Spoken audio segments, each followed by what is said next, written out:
Salam, hər vaxtınız xeyir olsun. Riyalı izləyirsiniz. Yeni dünya nizamına doğru beynəlxalq forum öz işini artıq yekunlaşdırdı. Rəsmi Bakının timsalında kifayət qədər önəmli, eləcə də strateji açıqlamalarla yaddı qaldı bu tədbir. Eləcə də rəsmi Bakının belə bir mötəbər tədbirə ev sahibliyi etməsi özündə təkcə bu regionun maraqlarını əhatə etmədi. Eyni zamanda sərhədlərin hüdudlarından kənarda da bütün dünya ölkələri üçün önəmli olan nüanslara aydınlıq gətirildi və bugün Cənab Prezident çıxışı zamanı Cənubi Qafqaz regionunun inkişaf strategiyası ilə bağlı önəmli məqamlara toxundu və bildirdi ki, bugün rəsmi Bakının müsbət meyilləri və addımlarına rəğmən əfsuslar olsun ki, regionda sülh və sabitliyin təminatı üçün qarşı tərəfdən, yəni rəsmi İrəvandan konstruktiv addımlar müşahidə edilmir. Bugün Cənubi Qafqaz regionunda sülhün formunun iki əsas şərtdən asılı olduğunu bir daha vurğuladı Cənab Prezident və bildirdi ki, rəsmi İrəvanın öhdəliyi olan bu iki şərtdən birincisi fəaliyyətsiz ATƏT Minsk qrupunun buraxılmasına təşəbbüs göstərmək, eləcə də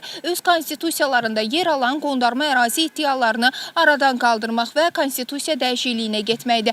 Lakin rəsmi İrəvanla bu məsələ ilə bağlı konstruktiv addım müşahidə edilmir və qeyd edeyim ki, yeni dünya nizamına doğru adlı olan bu forum təkcə Azərbaycan üçün yox, eləcə də onun xarici siyasi kursu ilə bağlı da önəmli mesajlar verdi. Ələxüsusda Türk xalqlarının inkişafı və Türk dünyasının təşəkkülünə gedən yol da önəmli idi və qeyd edeyim ki, məhz bu aspektləri hazırda müzakirə etməyə çalışacağıq. Həm söhbətim isə elə Şimali Kipr Türk Cümhuriyyəti Prezidentinin müşaviri Hüseyn İşıqsal olacaq. Hər vaxtınız xeyir olsun Hüseyn bəy, xoş gördük sizi. Cənab Prezidentin çıxışı əsnasında sizin də ona ünvanlamış olduğunuz bir sual oldu. Türk dünyasının inkişafına ihtiva edirdi özündə bu sual. Sizin Cənab Prezidentdən aldığınız cavab və onun kontekstinə yola çıxaraq hansı prizmadan siz qiymətləndirirsiniz? Gedişatı sizdən eşitdik. Evet, Sayın Cenab Prezident çok sağ olsun bize bu fırsatı verdi. Cenab Prezident'le biz tanışıyoruz. 2023'te hatırlayacaksınız. Sayın Cumhurbaşkanımızla resmi bir ziyaret yaptık Bakü'ye. Devlet töreniyle karşılandık. Çok güzel ağırlandık. O zaman ilk kez tanışmıştık. Sonrasında da Sayın Cenab Prezident'in yaptığı o tarihi açıklama var, hatırlıyorsunuz. Ne demişti? Kuzey Kıbrıs Türk Cumhuriyeti bayrağı her zaman Azerbaycan'da dalgalanmaktadır, dalgalanacaktır deyip o tarihi cümlesi çok önemliydi. Sonrasında tabii ki ilişkilerimiz artarak devam etti. Ben de bu sualla ilgili olarak hem Türk Devletleri Teşkilatı'nın geleceğini hem de Kuzey Kıbrıs Türk Cumhuriyeti ile Azerbaycan arasındaki ilişkileri nasıl genişletebileceğimize dair bir soru sordum. Cenab Prezident her zamanki gibi son derece samimi, direkt ve çok önemli mesajlar içeren bir yanıt verdi bana.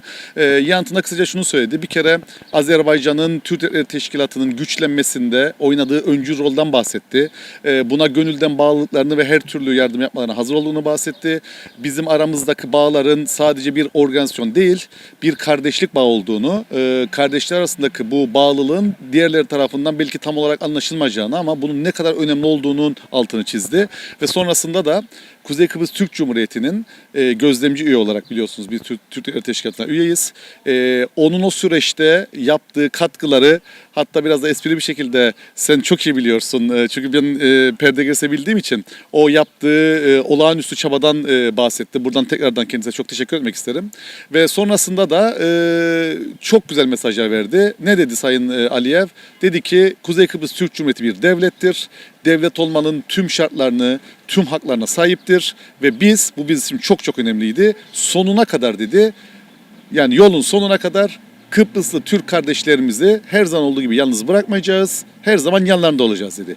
Şimdi bakın bu çok derin, çok anlam ifade eden çok önemli bir mesajdır. Çünkü biz bir kere halklar arasında bir kardeşlik var, o tamam, ama bizim hem kardeşliğimizin yanı sıra çıkarlarımız da birebir örtüşüyor.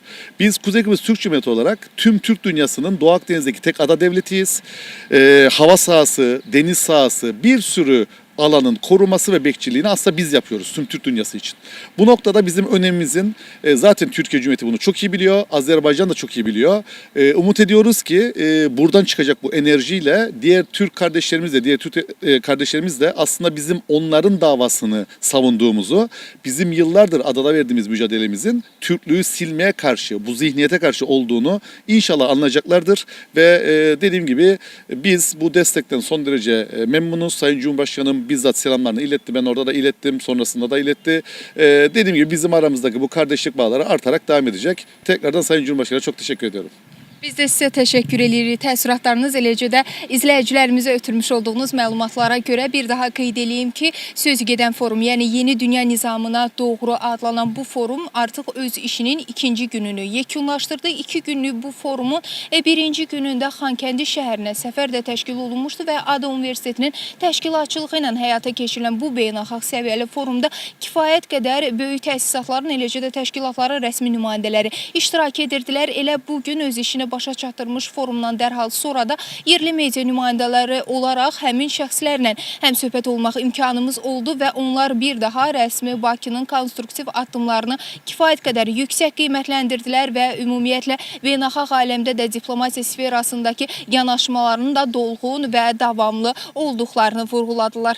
Bizimsə Real Televiziyası olaraq xəbər mərkəzlərindən çatdırdığımız informasiyalar bunlardan ibarət idi. Siz Realı izləmədə qalın. Sağ olun.